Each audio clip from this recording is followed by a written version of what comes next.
Welcome to Pathfinder Plays. Hit that subscribe button and hit that bell button so you never miss a video. Hello everybody and welcome to another episode of Pathfinder Plays, and today I'm going to be giving you guys some principles that you can apply when building a base. Now these principles can stay here in Myst Survival, or you can just take them and put them in your pocket and apply them at whatever other survival game that you play that also encourages you to build. So, these are not foolproof, I think, and who knows, maybe you know some of them, but I guarantee there will be some of you out there who may not know all of these. And there may be more, so if you know them, leave them down in the comment section below. But without further ado, here we go. The first thing that I would do is obviously secure your perimeter. This may seem obvious, however, some people just like to find a place to sit and that's it. For instance, here in Myst Survival, you have these sheds just like this. People can build this just as I did here, and then they just leave it at that. But obviously you have windows here. They can jump through the windows, the infected can. If you don't have that, say you come to the farm whenever it's not decked out like this and you just want to stay in the barn, people could obviously not build a door there, and the barn is clearly wide open and unsecured. So at the very least, you should at least take the barn, build a door.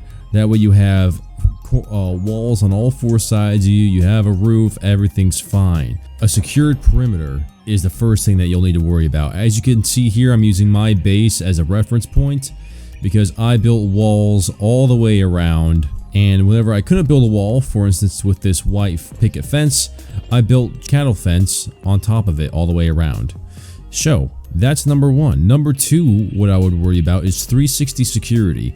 Now this goes hand in hand with the perimeter defense in this game because you're able to build ladders and go up on top of the wall and you're able to see absolutely everything. But the main thing about 360 security is the fact that you need to be able to see all the way around you in every direction. Now the one place that may be better for this than up on this wall right here would be somewhere higher, like that water tower right there. Alright, as you guys can see right here up on top of the water tower, you can see like everything in every direction. If it's the Myst event, you can see where the zombies are at. You can see bandits coming down the roads. You can see absolutely everything. So 360 security is huge. Also, with that new sniper rifle that this game just got, could you imagine a couple of bandits walking up around here? They won't be able to hit you. You can easily just pop them off from up here. It'd be perfect. Principle number 3.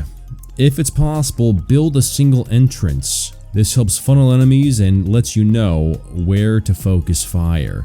Now, if you have multiple entrances into your base, and you start hearing people walking around outside, or you hear a door open, you're not necessarily going to know exactly where they came from. And bandits, if they are roaming around, they could come at night, they could come during the day, who knows? So if you hear this,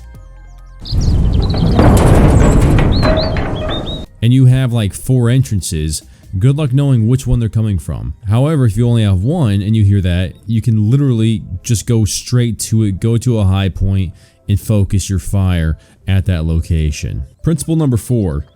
Be close to resources to harvest. Now the resources in this game specifically would be food, such as bear meat, chicken meat. That's the meat in this game. And then also I'm talking about water. So you need to be close to resources.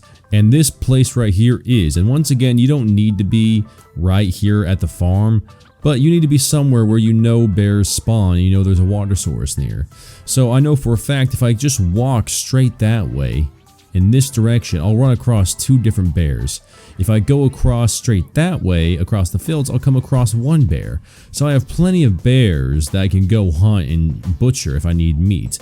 And if I need water, I can literally just go right there, fill up a few buckets of water, and bring it back and purify it inside my barn right there.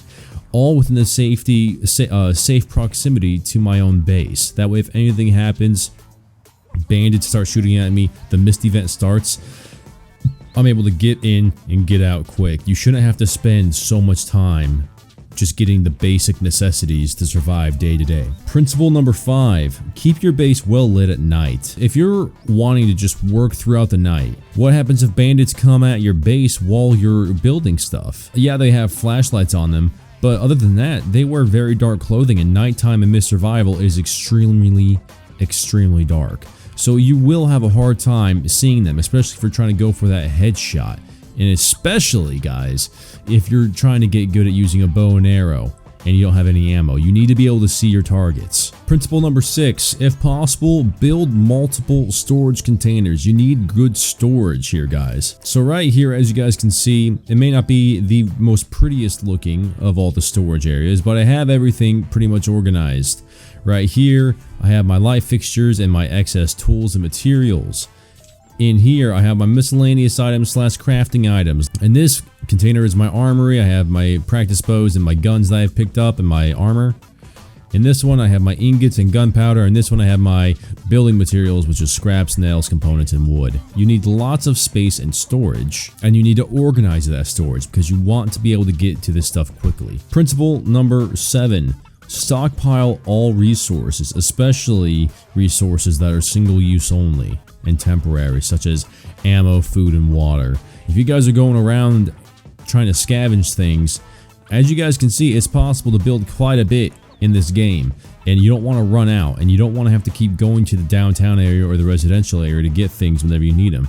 So don't be afraid to load your car up with everything that you find to make less trips. Put them in your locker.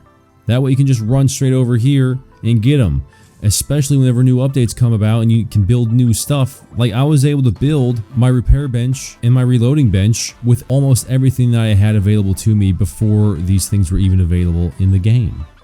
So always stock up on things that are limited and that don't respawn. And finally, the last principle that I will give you guys is to build your base with future updates in mind. I did not have to build this base to be so flippin' huge. I could have easily blocked it off, brought the walls closer together. I didn't have to build all the walls. However, I plan on having this game for a while, and I know that the creator of this game is going to be dropping some content in the future, and 2.0 will not be his last. So, make your bases and plant your bases with the future in mind, guys. You want enough room and flexibility available to you to create whatever you want, wherever you want it. Well, guys, this was my principles on how to build a good, functional, and secure base. I hope you guys enjoyed it. And once again, if you guys have anything to add to base building, go ahead and leave it in the comment section below. I would love to see it, and if it is good and valuable for others, I will pin that post and stick it up there on the top right where you belong. And remember, if you guys like scares, survival, and scavenging, consider hitting that subscribe button, hitting that bell button, and I will see you guys in the next one. Pathfinder out.